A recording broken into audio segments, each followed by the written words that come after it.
interessantes para um público imenso, mas é um exercício que vale a pena e que eu acho curioso. No caso aqui, pronto, é ainda mais particular na medida em que são poemas, não é? E por serem poemas oferecem uma forma de pensar que é uma forma que tem, pronto, essa ligação com o facto de pertencer à poesia, não é? Não é propriamente um texto académico, não é, comum. Depois, como eu dizia, tem uma outra parte que se chama tradutores por vários motivos. Um deles porque os tradutores são a viagem, de certa forma. Eles são também uma espécie de regresso ou uma espécie de viagem, talvez ainda seja melhor, na medida em que eles transportam algo de um lado até outro lado, não é? São uma ponte. E depois também porque os tradutores são figuras extraordinárias no que diz respeito ao pensamento da literatura. Ou seja, pensar a literatura através do questionamento desta tarefa da tradução, ou pensar a tradução para pensar a literatura faz muito sentido para mim. Porque no caso dos tradutores trabalham com idiomas, não é? E trabalham com questões práticas do texto e dos limites dos idiomas e tudo isso. Mas essas questões muitas vezes são as mesmas noutros âmbitos. Portanto, neste caso aqui, fiz poemas e os títulos desses poemas são nomes de tradutores com que eu tenho uma relação pessoal e que traduziram livros meus. No caso, uma tradutora que traduziu para japonês, uma tradutora que traduziu para grego, um tradutor que traduziu para inglês, um tradutor de castelhano, um tradutor de crioulo de Cabo Verde, porque eu tenho esse livro que se chama Morreste-me, traduzido para crioulo de Cabo Verde, e essa é uma questão interessantíssima, porque Cabo Verde foi uma colónia portuguesa. O meu livro Morreste-me foi escrito em português. O crioulo de Cabo Verde, também muitas vezes chamado língua cabo-verdiana, tem ligações com o português e que são ligações também muito cheias de história e cheias de questões por conta da questão colonial e por conta de tudo isso.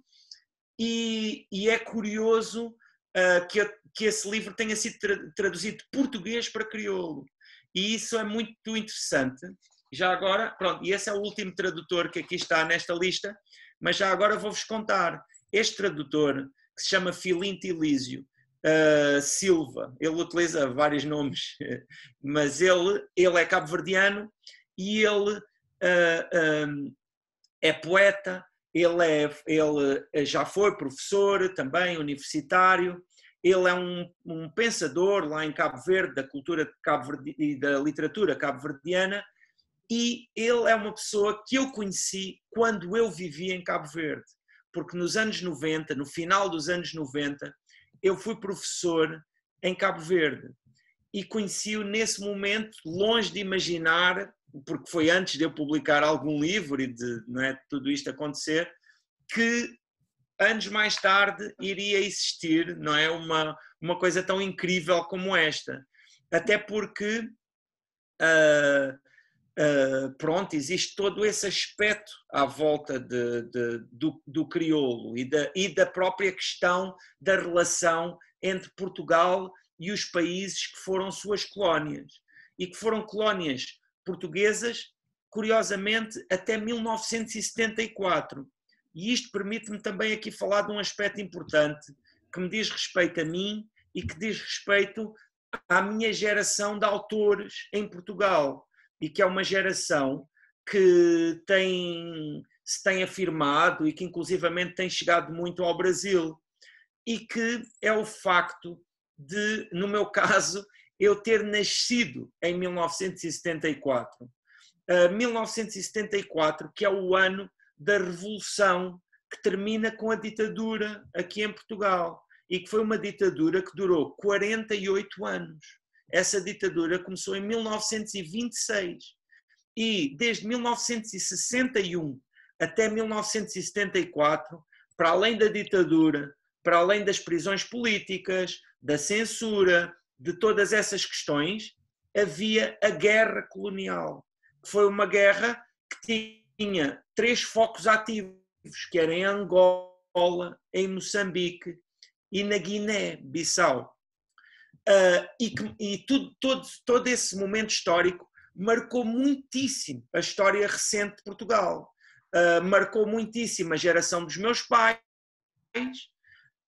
e marcou também a minha geração pela, como é que é dizer, de uma forma que para nós é um pouco difícil de avaliar, porque marcou a vida esse tempo, não é? Ou seja, desde que eu nasci e que eu cresci, que eu ouvia falar da ditadura e que eu ouvia falar tudo isso como algo remoto, não é? O que é um pouco ridículo, mas era remoto na medida em que eu não o tinha vivido, não o tinha experienciado pessoalmente. Porque eu nasci em setembro de 74, não é? Em abril eu estava na barriga da minha mãe e, portanto, quando eu comecei a ter consciência do mundo foi nos anos 80 e nessa altura, pronto, obviamente todos esses países eram independentes, já não havia guerra colonial, todas essas realidades para mim eram incrivelmente remotas, que era uma criança e não tinha consciência disso, não é?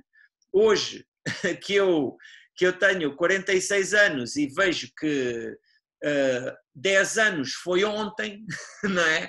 Eu percebo que afinal eu tinha nascido no meio, não é, de uma enorme transformação que teve imensas facetas, porque foi uma transformação política, foi uma transformação social, foi uma transformação moral.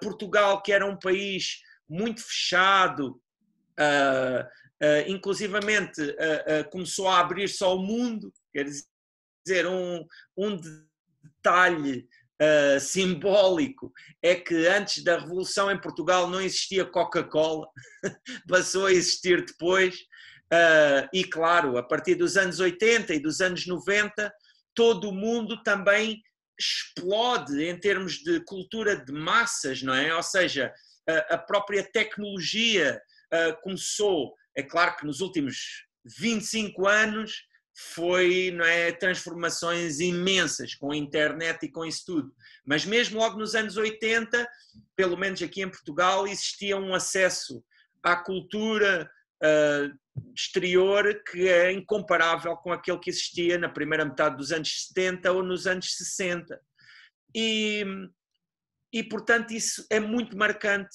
para mim, é muito marcante para as pessoas que têm a minha idade em Portugal e também acaba por até conferir mais algum simbolismo a esta tradução deste livro para crioulo de Cabo Verde, que também acaba por estar aqui reconhecida neste livro de poesia. Não sei, há algum destas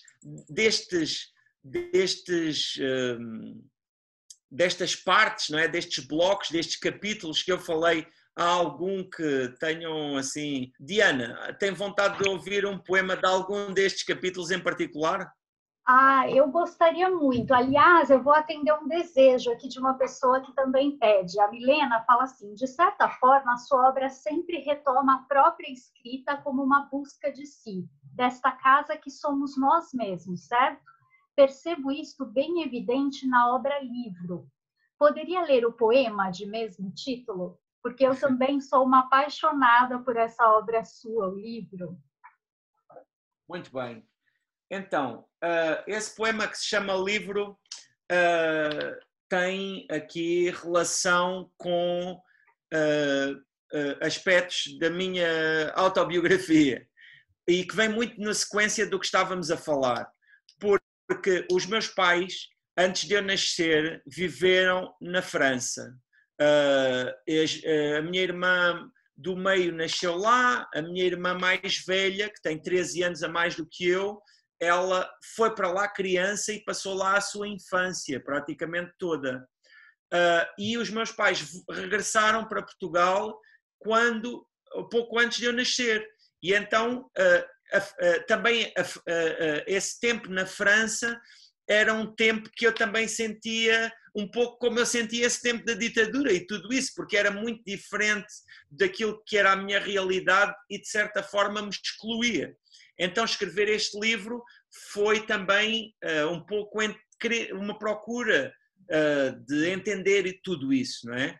Porque lá está, desde 1960 até 1974, cerca de 1,5 milhão de portugueses foram viver para a França, o que é imenso, porque Portugal tinha, como continua a ter, à volta de 10 milhões de pessoas. Portanto, é cerca de 15% de toda a população. Nesse período, os portugueses eram a comunidade estrangeira mais numerosa em França. E então, este poema diz assim: descreveste a mais longa viagem que fizeste numa agenda de bolso de 1963. Guardaste-a durante mais de 30 anos. Assim que morreste, perdi-a em 15 dias. Lá na França. Muitas das histórias que repetias começavam assim. Quando algum acidente contrariava, dizias: oh, la vache! Carregaste Paris nos olhos durante todos os anos em que foste meu pai. Quem achou essa agenda de 1963 não sabe reconhecer o tesouro que encontrou. Pronto, isto é uma história real. O meu pai tinha uma pequena agenda de bolso que guardava na sua gaveta e que eu, pronto, vi depois dele morrer e que era uma agenda muito comovente. Na verdade, eu até tentei de memória transcrever algumas passagens dessa agenda no romance Livro. Porque, pronto, isso são pequenas coisas que às vezes se faz, que é tentar colocar certas pérolas pessoais, digamos assim, mesmo que depois não sejam reconhecidas pelos outros, dentro desses livros que de certa forma, lá está, como eu dizia no início, dão uma certa ilusão de vencer o tempo, de vencer a finitude, não é? E efetivamente eu tinha essa agenda e eu deixei no carro, que eu na altura já dirigia, e deixei no carro em Lisboa, e assaltaram o carro e levaram uma mochila onde estavam vários livros e essa agenda. E então eu, pronto, lembrei-me dessa agenda e escrevi este poema porque eu fiquei sempre com essa pena, não é? De ter perdido essa agenda que era única e que tinha porque o meu pai, ele foi primeiro para a França. Ele já estava casado com a minha mãe, já tinham a minha irmã, mas ele foi primeiro, que era uma coisa que era muito comum. Primeiro ia o homem ver, até porque eles iam em condições um pouco precárias, ia ver como é que era e depois trazia a família a seguir. E então essa agenda falava de um período em que ele ainda estava lá sozinho e anotava as horas que ele trabalhava, anotava certos pensamentos dele, o que, pronto, para mim era muito tocante, porque o meu pai não era propriamente um escritor. O meu pai trabalhava na construção civil, lá em França, E, aliás, uma coisa que nós achávamos muito engraçado era que o meu pai fazia imensos erros ortográficos. Ele não escrevia quase uma palavra que não fosse com erros ortográficos. E então nós depois encontrávamos sempre papéis dele com erros ortográficos, porque ele escrevia pelo som, assim, sempre o S no lugar errado, onde devia estar o Z, etc. Enfim, Só neste fazer uma momento... pergunta, Peixoto, que Ok. vem da Elizabeth, que ela fala assim que ela sabe o quanto é importante para você a escolha do título das suas obras. E por que este título? É um regresso feliz, longe de ruínas? Sim, sim, sim. Bem, eu já tinha 2 outros livros que eu já mencionei aqui, que são 2 livros irmãos, de certa forma, embora eles se tenham afastado, agora cada um vive a sua vida, mas que há um livro de poesia e um romance que nasceram ao mesmo tempo e que têm os 2 a palavra casa no título. Um chama-se Uma Casa na Escuridão, o outro chama-se A Casa, a Escuridão. E a palavra casa, eu também tenho um poema chamado A Casa, e casa é uma palavra fortíssima, que existem muitos livros com títulos em que inclui a palavra casa, porque lá está, o conceito de casa é muito forte, não é? Simbolicamente. Vamos ver, um título, eu acho que efetivamente um título tem muita importância, porque o título é muito marcante para todos os textos. E eu sinto que, idealmente, o título deve relacionar-se com todos os textos. Ou no caso de um romance ou de um texto mais longo, deve relacionar-se com todas as páginas, com todos os momentos, não é? E deve, de certa forma, oferecer uma leitura nova para cada situação. Ou seja, nós, em qualquer... Se estivermos, por exemplo, a ler um momento de um romance, podemos sempre interrogá-lo à luz do título e aí ganharmos uma nova percepção. Porque o título é... O título, ele, de certa forma, ele é a grande sugestão de tudo aquilo. E neste caso, no caso deste romance, lá está, aqui esta palavra casa é muitíssimo importante. E depois também regresso, acaba, vamos ver, houve aqui uma parte ainda há aqui outras partes do livro que eu não falei, e uma delas é essa que se chama Quarentena, não é? Que foi onde eu escrevi os primeiros poemas do livro. E foi nesse momento em que ficámos fechados em casa. E aqui em Portugal foi muito rigoroso. Toda a gente ficou mesmo fechada em casa. Foi uma prisão domiciliária, assim, geral e assustadora. Vivemos aqui um momento de ficção científica, assim, uma coisa meio escatologia, não é? No sentido de sociedade do futuro, uma espécie assim de 1984 do George Orwell.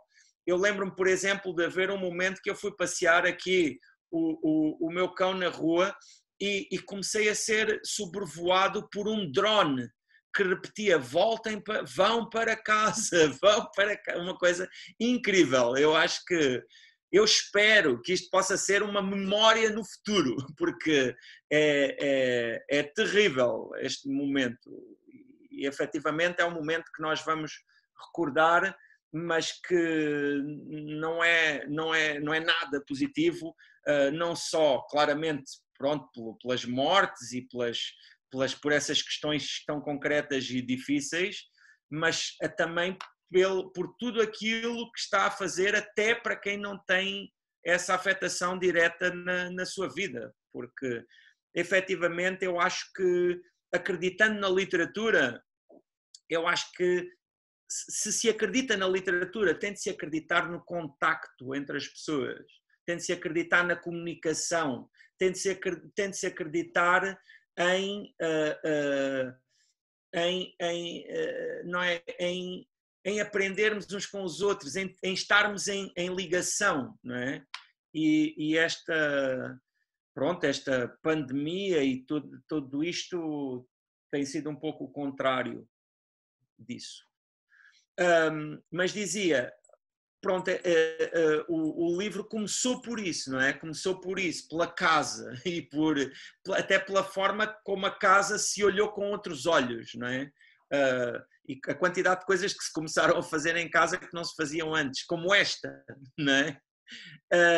E é isso, não é? Senti que, e eu que tinha este ano por exemplo, neste momento, eu estava a preparar-me para ir para o Brasil, se não fosse a pandemia. Eu tinha uma série já de atividades planeadas e que aconteciam no Brasil, porque este livro, surgiu, não estava previsto, mas eu este ano já publiquei 2 livros no Brasil.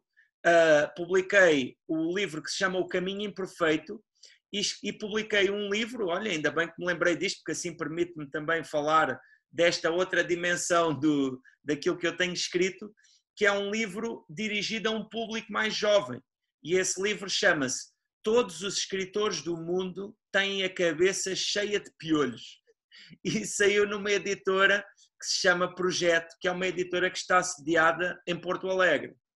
E eu ia fazer várias atividades acerca desses livros e tudo isso foi cancelado, assim como foram canceladas várias outras coisas que tinha previstas até aqui. E, portanto, eu fui, como muitas outras coisas, como muitas outras pessoas, obrigado a ficar em casa, né? E então este regresso a casa, eu confesso que, tendo esses aspectos todos negativos, também teve alguns aspectos bastante positivos, como seja, por exemplo, um certo balanço e uma certa obrigação quase de perceber o que era importante, não é? Aliás, esta questão da família e de como, às vezes aqui, a família também choca um pouco, porque também estarmos todos aqui 24 horas juntos às vezes também não é fácil. Ainda assim, também foi bom, não é? Eu tenho um filho de 15 anos, que também está presente no livro, tenho uma enteada, não sei se esta palavra também se utiliza no Brasil, tenho uma enteada de 12 anos, que também tem um poema sobre ela, nunca tinha escrito nada sobre ela. Tenho um outro filho, mas esse já tem 22 anos e não vive aqui. Pronto, mas de qualquer forma houve aqui um momento em que se olhou para tudo isso e este título acaba por... Na verdade é um título que praticamente todos os livros, todos os poemas têm uma relação assim bastante direta com esse título.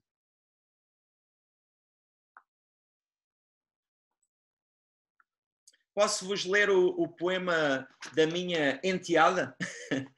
Ela chama-se Vitória e o poema chama-se Vitória também. E esse poema faz parte desta parte do livro que se chama Oeiras, que é o lugar onde nós vivemos. E então esse poema chama-se Vitória, não é? E diz: sei que estás a dançar por trás da porta fechada do teu quarto. Desculpa denunciar-te, mas essa é a maneira de entrares no poema. Seja bem-vinda ao poema. Que tenho eu para conversar com uma menina de 12 anos? Há perguntas que são como árvores no outono, morrem devagar, chovem folha a folha. Também assim, despedimos-nos constantemente para sempre. Quando vou chamar-te para jantar, abres a porta e cresceste de repente. Eras uma menina desdentada. Agora estás no 7º ano. As tuas amigas mandam-te mensagens e talvez por isso sou obrigado a acreditar que passou muito tempo. Esta casa forjou o nosso parentesco. Cruzámo-nos no corredor, sentámo-nos no sofá. Tu nessa ponta, eu nesta. O nosso parentesco é uma quarentena privada. Somos criaturas de raça híbrida. Não cabemos na natureza. Precisamos de explicar-nos como aquelas pessoas que têm sempre de soletrar o nome. Tão habituada a elogios, a língua portuguesa falha ao tentar definir-nos com substantivos obsoletos, pronunciados como uma espécie de castigo, enteada e padrasto. Não cabemos nesse dicionário, repleto de palavras que não existem, silêncios que são como torneiras mal fechadas, a desperdiçarem indizível, gota a gota. Não sei se alguém quer dizer mais alguma coisa. Comentários aqui, as pessoas pedem que você leia Casa. Não, mas esse poema Casa é de outro livro. É de outro. Então as pessoas querem o autobiografia. Casa à Escuridão. Mas eu tenho vários poemas aqui sobre casas. Se quiserem, posso escolher um. Pode ler, então, o Autobiografia. Ok. Bem, o Autobiografia, pronto, tem a ver com o meu romance que se chama Autobiografia, e uma das coisas fundamentais sobre esse romance é o facto de uma personagem central ser o José Saramago. Esse é um aspecto que tem muita importância em vários livros meus e, na verdade, é um tema que me interessa muito e que eu estou a tratar, inclusivamente posso dizer-vos, no romance que estou a escrever neste momento, que é, por um lado, a questão biográfica, a questão histórica, a questão documental, cruzada claramente com a ficção, não é? Eu já fiz isso em vários livros. O primeiro livro, pronto, para lá das referências autobiográficas, no que diz referência, ou no que diz respeito a referências biográficas exteriores à minha realidade, eu tenho um livro que se chama Cemitério de Pianos, que é um romance que tem como personagem central uma figura chamada Francisco Lázaro, que foi um corredor português de maratonas que morreu em 1912. Depois, em 2017, publiquei um livro que se chama Em Teu Ventre e que faz assim uma espécie de uma descrição de alguns momentos do que foram as chamadas aparições de Fátima, que foi, como devem saber, porque é muito conhecido, 3 crianças que disseram ter visto Nossa Senhora num lugar chamado Fátima em 1917. Na verdade, o livro não foi publicado em 2017, o livro foi publicado em 2015. E esse livro toma toda essa circunstância pelo seu lado histórico. Ou seja, o livro, apesar de ter, não é, também uma perspectiva, pode-se fazer uma leitura desse livro sob o ponto de vista da religião e não é, dessa circunstância, mas o livro ele nunca descreve realmente os aspectos da fé, ou seja, não há descrições das aparições em si, só há descrições da vida dessas crianças e de elementos que são efetivamente ligados à história do que aconteceu e que são tão indiscutíveis quanto a história pode ser indiscutível, não é? Porque estão documentados e etc. No caso de Saramago, existe aqui já mais alguns aspectos a considerar, porque eu tenho uma memória de Saramago, não é? Porque eu ganhei o prémio Saramago em 2001, conheci o Saramago nessa época, nesse momento, conheci a Pilar del Rio também nesse momento, a Pilar del Rio, mulher do Saramago, que também é referida aqui no romance como personagem, e isso, claro, afetou a minha visão dessa figura, que é o José Saramago, embora, quando eu o conheci, ele já tinha quase 80 anos, ele depois faleceu em 2010, ainda assim, entre 2001 e 2010. Eu tive muitíssimas oportunidades de privar com ele, viajei com ele, estive na casa dele, falei com ele, tinha muitas vezes um retorno das coisas, dos livros que publicava por parte dele, e portanto essa marca é muito forte também, não é? E então neste livro acaba por se ligar não só a ficção e o histórico / documental, mas também a memória, não é? Com todas as suas distorções, não é? Porque a memória também não é tão fiel quanto nós gostaríamos. E isso é muito importante para este poema, que se chama Autobiografia, e diz: não é uma autobiografia. Quando cito alguém, não me transformo na pessoa que disse essas palavras pela primeira vez. Todos os reflexos distorcem, até o deste espelho, sobretudo o deste espelho. A minha história, contada por mim, não é a minha história, mas é uma autobiografia. O tempo e as tentativas de vivê-lo ou de narrá-lo são irreversíveis.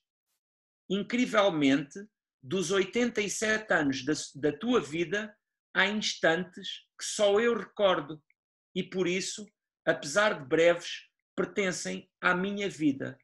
Além disso, olhámo-nos nos olhos. Portanto, aqui o tu é o José Saramago neste poema, não é?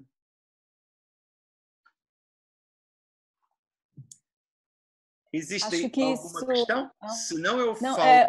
Não sei se a Diane ia comentar esse só, porque tinha uma questão que comenta isso que ele acabou de falar, né, que é do Edmar Lima, e que no final ele fala: gostaria de saber um pouco mais como foi o processo com o recurso da Misa Nabim presente em todo o livro, né? Ele está falando do autobiografia. E além disso, em algum momento da escrita, você também chegou a se perguntar sobre qual José sua história contava? Saramago, Peixoto, nenhum dos dois? Né? Então, Se eu me perguntava qual a história que o romance contava, se minha, se de Saramago ou se um dos dois? Ele formulou assim: em algum momento da escrita, você também chegou a se perguntar sobre qual José sua história contava? Saramago, Peixoto, nenhum dos dois?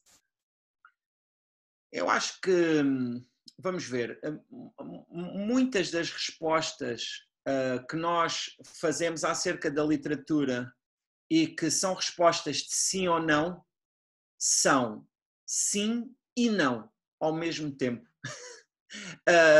Isso às vezes é um pouco confuso, porque nós estamos muito habituados é muito confortável para nós termos um sim ou termos um não, porque isso tranquiliza-nos, não é? Dá-nos um mundo estável e dá-nos um mundo seguro, mas efetivamente a maioria das questões são sim e não ao mesmo tempo. E isso eu acho que é o que acontece também aqui. E nomeadamente essa é a grande resposta a essa grande pergunta que nunca mais termina, que é a pergunta sobre a questão autobiográfica e a ficção, não é? Quais são as fronteiras de uma e de outra, quanto é que é autobiografia, quanto é que é ficção, etc. Há certas coisas que nós temos de aceitar com uma certa tranquilidade, não temos de ficar ansiosos. Uma delas é que as fronteiras da autobiografia e da ficção não são, nem ninguém pode traçá-las, nem quem escreveu, não existe. Se existir essa entidade, ela é divina e não sei se ela vai falar em palavras que nós possamos entender. Além disso, no que diz respeito a esse sim ou não, é e não é, quer dizer, ou seja, naquele livro, que é o livro para já chama-se Autobiografia, esse título, posso dizer-vos que é provocatório, porque efetivamente ele coloca essa questão e afirma-se autobiografia, não é? Ou ele, ao afirmar-se autobiografia, para já causa logo aqui um grande mal-entendido. Aliás, o poema, a primeira coisa que diz é não é uma autobiografia, porque isso é uma coisa que eu tenho de repetir constantemente, porque acredito que muita gente deve ter chegado à conclusão, ou deve ter visto o livro na livraria e pensar que era a história da minha vida. Isso é muito comum e deve ter acontecido, porque com um título como esse, não é? Mas, efetivamente, há muitos aspectos no livro, até porque, como viram, pelo que eu disse anteriormente, há muitos aspectos no livro em que eu coloquei lá detalhes até, como é que é de dizer, constrangedoramente autobiográficos.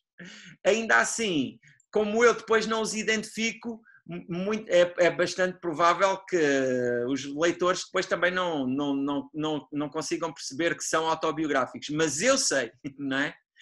Ainda assim, e portanto, nesse sentido, existe ali uma tentativa ou existe uma ligação com alguma coisa que aconteceu, mas depois a própria construção do texto já transforma esses elementos em ficcionais, porque a construção do texto obriga a um trabalhar da realidade, obriga a uma escolha, porque o texto é uma sugestão e nós, quando fazemos essa sugestão, nós temos de gerir todos os elementos que incluímos, e os elementos que incluímos não são exaustivos e a escolha que nós fazemos é subjetiva, já para não considerar que depois, quando existir essa outra leitura por parte de outra pessoa, com as suas referências pessoais, então, não é? Então tudo isso é ainda mais transformado. Vou-vos dar 2 exemplos de outros livros meus. No romance Cemitério de Pianos, existe um detalhe. Esse romance ele começa com um capítulo relativamente curto, de 6 ou 7 páginas, em que um narrador fala do dia em que morreu e fala de como nasceu o seu neto 1 hora antes dele morrer. Ora, a descrição desse dia é a descrição do dia da morte do meu pai. Foi exatamente o que lá está, foi o que aconteceu. Na verdade, lá está, alterei um detalhe, porque não foi um neto, foi uma neta. Uma das minhas sobrinhas nasceu 1 hora antes do meu pai morrer. Mas eu descrevi todos aqueles detalhes, até alguns que eventualmente não seriam absolutamente necessários para aquilo que o romance é, porque a partir desse primeiro capítulo começa a ficção em grande medida. Mas isso foi fundamental e eu acredito que há alguma coisa que eu ali comunico por escolher esse objeto que eu próprio não sou capaz de dominar, mas que está lá. Eu comparo isso, por exemplo, com a educação que damos aos filhos. Porque nós, quando temos filhos, queremos educá-los e queremos dizer-lhes isto é certo, isto é errado, etc. Mas há aquilo que eles aprendem, não porque nós lhes dissemos, mas ou porque nos viram fazer, ou lá está, ou até porque nos viram fazer de uma forma absolutamente inconsciente. Nem nós temos consciência de que fizemos, nem eles têm consciência de que absorveram. E, no entanto, absorveram. Não sei se isto faz sentido. Há um outro romance meu, que é esse romance que se chama Galveias, que também tem esse aspecto importantíssimo, que é a primeira ideia que eu tive para escrever esse romance foi o título, Galveias. Porquê? Porque, apesar de para vocês Galveias ser uma palavra, não é, com um sentido muito abstrato, para mim Galveias tem um sentido altamente concreto, porque enquanto nós estamos aqui a falar, Galveias existe, estão pessoas a caminhar nas suas ruas. E para mim, eu montei todo o romance para corresponder a esse título. Para mim, utilizar, ao longo do romance existem muitas frases em que se diz, por exemplo, Galveias é qualquer coisa, ou aconteceu qualquer coisa em Galveias. Isso traz uma responsabilidade para mim. Essas frases, elas eventualmente não seriam as mesmas se eu tivesse inventado um nome e colocado no lugar de Galveias, mesmo que eu pensasse em Galveias quando escrevi essas frases. O mesmo aconteceu com este romance autobiografia. Nem todas as frases eram possíveis utilizando o sujeito Saramago, não é? Dizer Saramago está todo nu não é o mesmo que dizer um nome qualquer inventado está nu, não é?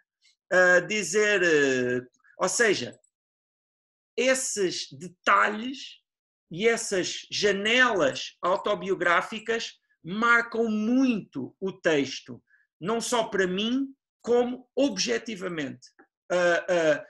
E muitas vezes há outros aspectos também curiosos, que é toda a paraliteratura que existe à volta do texto. Ou seja, é muito comum, se por acaso essa pessoa viu uma entrevista minha, a pessoa saber que o romance Galveias tem o nome do lugar onde eu nasci. Mas isso é uma informação que não tem qualquer relevância efetiva literária, porque em nenhum lugar do texto se diz que existe o autor e que o autor nasceu naquele lugar. Mas essa informação já tive muitas oportunidades de perceber, marca verdadeiramente a leitura. Para já, porque as pessoas me reconhecem legitimidade para escrever sobre aquele mundo, porque sabem que eu vivi nele até aos 18 anos e sabem que ele está muito presente na minha vida e no meu imaginário. E depois, porque lhe confere importância, não é? Ou seja, não é apenas um lugar inventado, é um lugar onde eu nasci. E isso, lá está, isso é muito interessante de questionar sob o ponto de vista literário. E eu acho que é muito interessante porque também permite um pouco perceber o papel que nós damos ao autor na leitura que fazemos do texto. Porque se nós sabemos que foi escrito por um homem ou por uma mulher, se nós sabemos que foi escrito hoje ou há 300 anos, se nós sabemos que foi escrito, não sei, em Cuiabá ou em Tóquio, essas informações, mesmo que elas não sejam relevantes para o texto, elas transformam o nosso olhar. E são como filtros de Instagram. E então isso é muito interessante, porque também nos permite parar com essa farsa da imparcialidade, com essa farsa do eu sou apenas uns olhos, eu não faço escolhas. Não, quem lê faz escolhas. E quem lê é uma figura ativa do texto. Eu já falei aqui várias vezes de como o autor está presente, mas o leitor também está presente. E por isso é que o texto é muitas coisas e há muitas leituras, não é? Excelente, Peixoto. Para a gente ir fechando, eu gostaria de te fazer duas últimas perguntas que estão aqui. A primeira delas é assim, a Débora diz, minha pergunta é simples, mas tenho curiosidade. Como autor, acredito que a pessoa esteja num comando tão grande do texto que passe a ser o próprio corpo do texto. Nesse sentido, é preciso se aniquilar como um sujeito em alguns instantes da escrita. Contudo, como escritor, a pessoa é um indivíduo. Quando você finaliza a obra, como é o seu retorno de autor para indivíduo? É difícil, doloroso? Bem, é muito difícil ter uma consciência muito absoluta de todos esses processos, porque a partir de certa altura eles são muito interiorizados e passam a fazer parte da nossa forma de ver o mundo, não há outra, não é? Não sei, quando nós temos, por exemplo, alguma questão física, não é? Se pronto, eu tenho as duas pernas, mas se amanhã acontecer, e espero que não aconteça, eu perder uma perna, eu acho que eu vou aprender a viver com uma única perna. E então, a partir de certa altura, talvez eu tenha uma memória de quando tinha as duas pernas, mas sinto que já não vai ser a minha realidade, não é? E então, pronto, talvez este tenha sido um mau exemplo, mas de qualquer forma eu sinto que nós nos vamos adaptando, não é, à nossa realidade. E é assim, a nossa identidade, ela marca muito a nossa perspectiva, não é?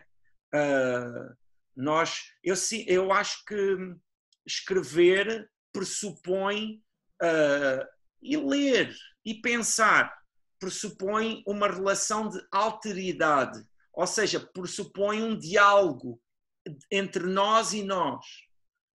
E eu acho que esse diálogo é fundamental, cultivá-lo, não é? Pensar é manter esse diálogo, raciocinar é manter esse diálogo, é escutarmos aquilo que dizemos e responder, não é?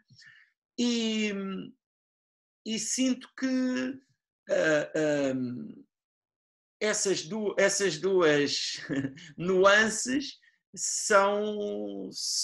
pronto, formam parte da minha pessoa, na mesma maneira que outras também a compõem. Não são exclusivamente essas duas coisas, não é? Até porque como autor sou várias coisas e como pessoa também sou várias coisas, como todos nós, não é?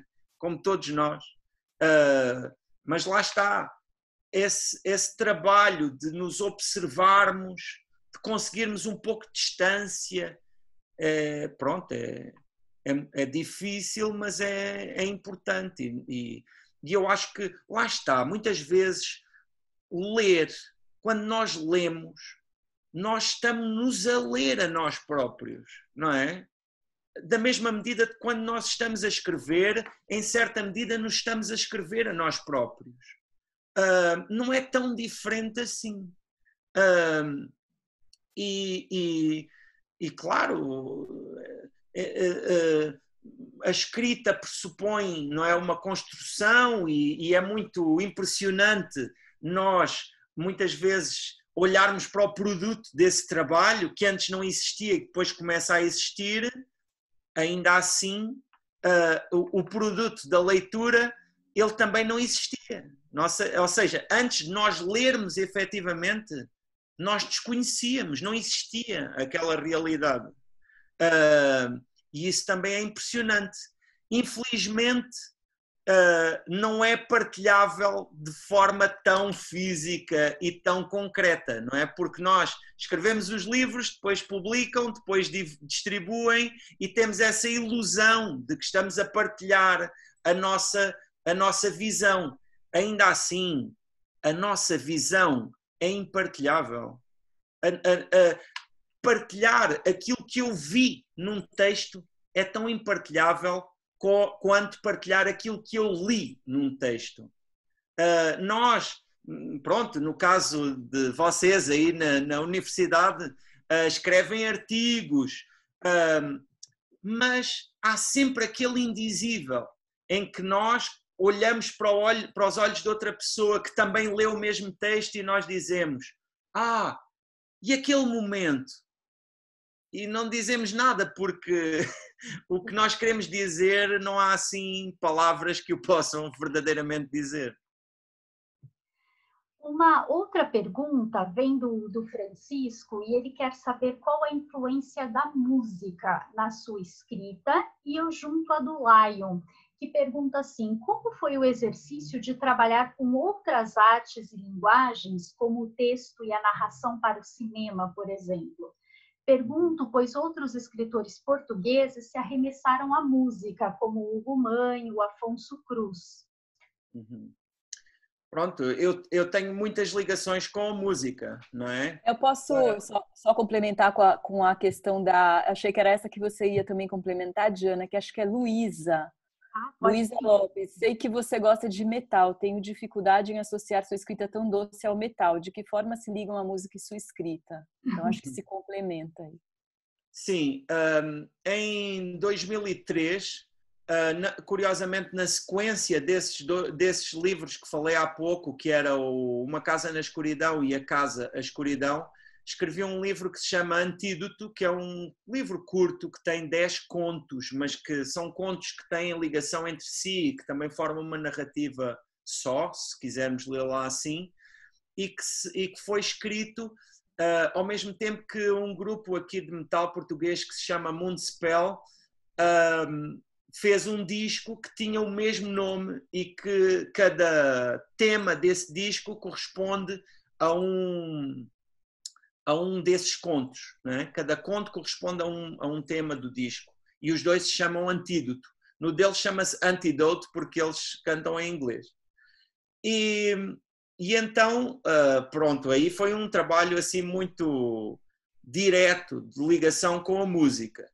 Mas vamos ver, a música é fundamental, não é? Porque a música, como é que é dizer? A música, por um lado, também é um discurso, não é? Também é uma narrativa. E depois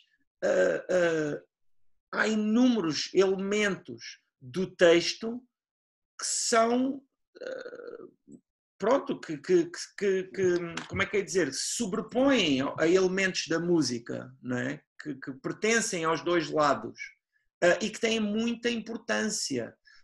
O texto, sob o ponto de vista da forma, tem muitíssimas ligações com a música e até me refiro à música instrumental, à música que não tem palavra. E eu efetivamente posso vos dizer, eu desde essa época que toda a gente sempre me fala do metal e do metal, porque vamos ver, eu gosto de metal desde os meus 11 anos e efetivamente é um dos géneros musicais, apesar de ser um género tão amplo e tão diverso, é um género que eu posso, assim como pouca modéstia, dizer que percebo alguma coisa, no sentido em que, olhem, aqui atrás de mim tenho, por exemplo, imaginem, tenho livros de antropologia sobre metal.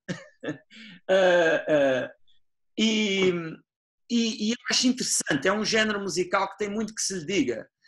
E que eu aprofundei por conta também dessa minha vocação de adolescência, digamos assim, e é claro que o metal é um género de adolescência, porque ele tem uma grande quantidade de características que são da adolescência.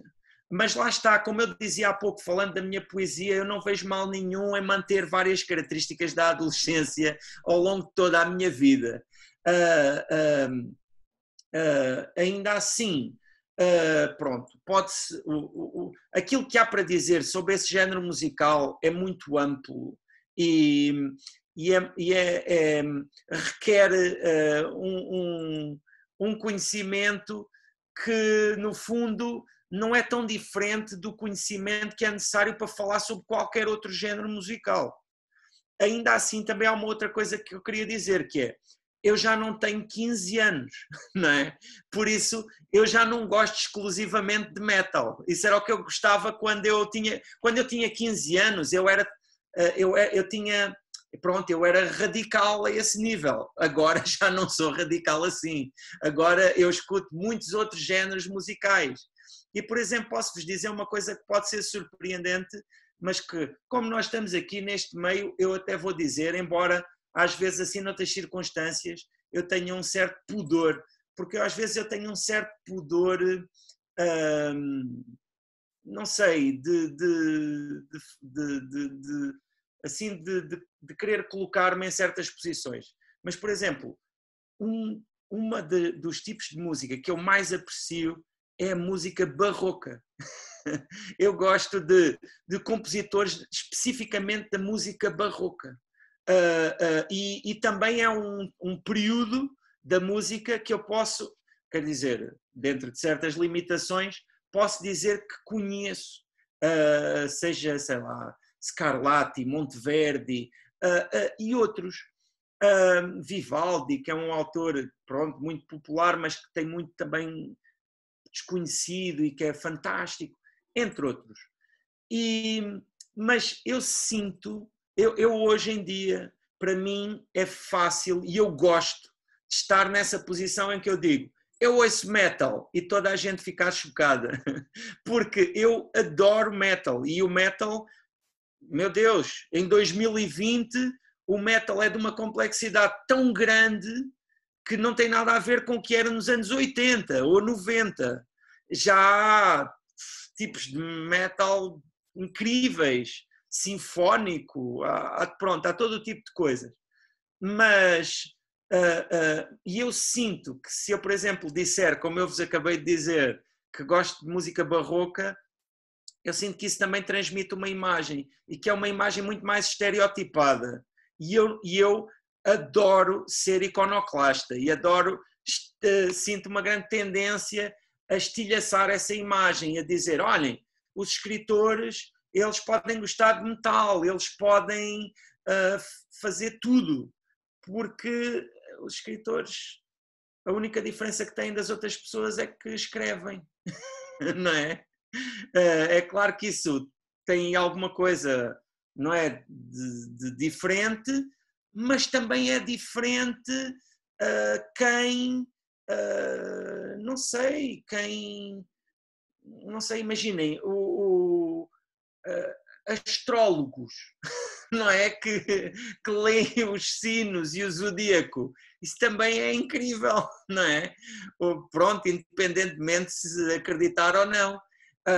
Ou pronto, cada pessoa em cada área tem as suas competências e o que é importante, e eu acho que lá está, volto um pouco ao início, muitas vezes aquilo que a literatura quer dizer é somos humanos, somos pessoas, eu sou uma pessoa, tu és uma pessoa, aquele anónimo que vai ali ao fundo também é uma pessoa, e isso ao mesmo tempo que é incrível, porque se nós pensamos nisso em profundidade, então nós percebemos o quanto o mundo é enorme e imenso, não é?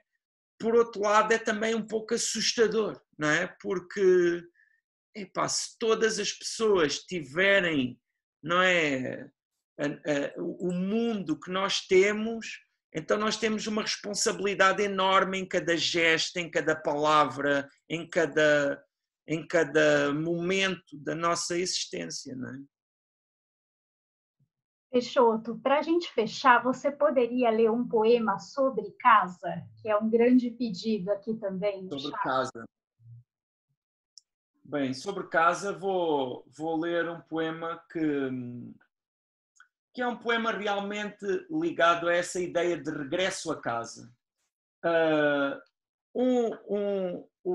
Esse livro que nós falámos já aqui várias vezes e que se chama Morreste-me, esse livro, a primeira frase desse texto é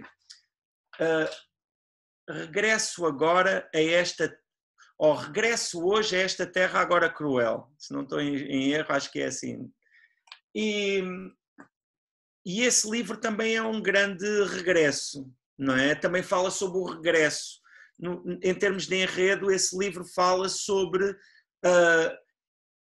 depois da morte do pai, ir à casa vazia da família. E então eu vou, nesse livro, há um momento em que se chega ao quintal. E o quintal, ele está presente em muitos momentos dos meus livros.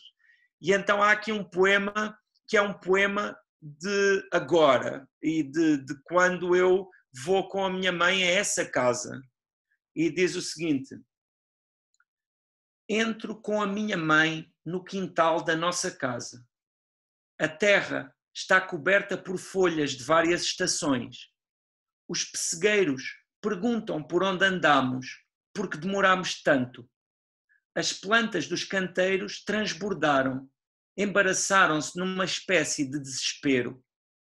A água do tanque de lavar a roupa é verde. O pombal não tem pombos. A coelheira não tem coelhos.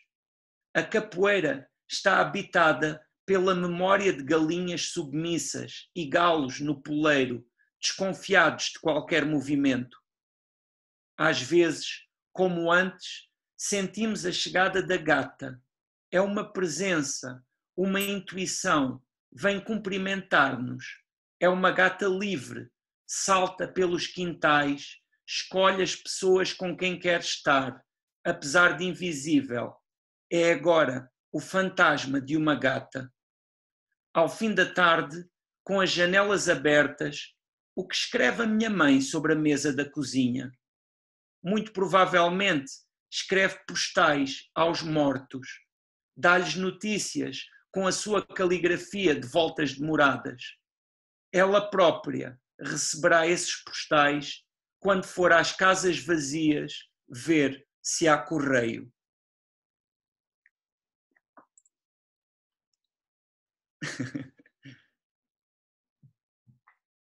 Anita, você gostaria de colocar alguma coisa? Não, eu só gostaria de observar que eu acho que a relação com a música ela é evidente assim na questão do ritmo mesmo de todos os poemas que foram lidos, né, aqui, e de todos os livros que eu já consegui conhecer seus, né, eu acho que tem essa questão do ritmo, da música, da sonoridade muito presente, né, então não só a música enquanto, sei lá, que gênero de música que você gosta e tal, mas acho que tem uma contaminação musical, né, em todas as frases e no modo de ler os poemas super, né, extremamente sonoro, assim. Eu gostaria de ouvir mais um. Será que é abusar muito? Para a gente fechar e a gente promete que para, né, Anita? Será? Eu não sei, agora eu confesso que não sei se tinha aqui algum... Pode ser um pequenino, não sei, um menorzinho, não sei. Sim. Olha, Porque vou ler é um diferente ouvir, sobre né? a leitura. Eu falei que tinha aqui vários poemas sobre a leitura e eu acho que sobre a leitura é interessante. Vou ler este, que diz assim, e eu acho que é bom para também, não é? Uma vez que estamos aqui a inaugurar um semestre em que vão ler bastante, falar bastante sobre livros, eu acho que tem muita ligação. Diz assim: as estantes são ruas, os livros são casas onde podemos entrar ou que podemos imaginar a partir de fora. Há livros que visitamos e há livros onde vivemos durante certas idades. Conhecemos cada uma das suas divisões, trancámo-nos por dentro. Fomos jovens durante tantos capítulos, mas de repente, um dia, apercebemos de que restavam cada vez menos páginas entre o polegar e o indicador. Então, protestámos contra a morte. Dissemos que os livros de 600 páginas não deviam terminar nunca e logo a seguir identificámos o contrassenso da frase. Essa é a desvantagem de ler livros. Prestamos demasiada atenção às extravagâncias da sintaxe. Ainda assim, aproveitamos os lucros da nostalgia, estoque infinito de tardes de um verão antigo. éramos tão jovens e alguém nos acertou com um livro. Olhámos em volta para achar o fantasma que o atirou. Está aí alguém?